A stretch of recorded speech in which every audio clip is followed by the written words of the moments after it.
భగవద్గీతలోని మొదటి అధ్యాయం అర్జున విషాదయోగంలోని 4వ శ్లోకం.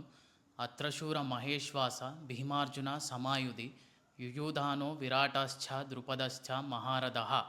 ఈ శ్లోకం యొక్క భావం, దుర్యోధనుడు ఇలా అంటున్నాడు: ఆ పాండవ సైన్యాన్ని చూడండి, అక్కడ కేవలం భీమార్జునులే కాదు, వారితో సమానంగా యుద్ధం చేయగల సాత్యకి, విరాటుడు, ద్రుపదుడు వంటి మహారథులు కూడా సిద్ధంగా ఉన్నారు అని దుర్యోధనుడు తన గురువు ద్రోణాచార్యుడితో అంటున్నాడు.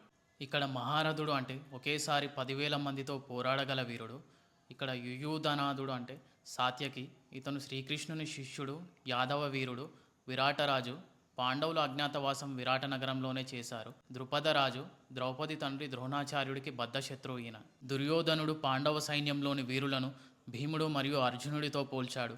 ఎందుకంటే కౌరవ పక్షానికి భీముడి గదాయుద్ధం అన్నా, అర్జునుడి గాంధీవం అన్నా భయపడతారు. మిగిలిన వీరులు కూడా వారంతటి బలవంతులని చెప్పడం ద్వారా తన సైన్యానికి రాబోయే ముప్పును దుర్యోధనుడు గురువు ద్రోణాచార్యుడికి హెచ్చరిస్తున్నాడు.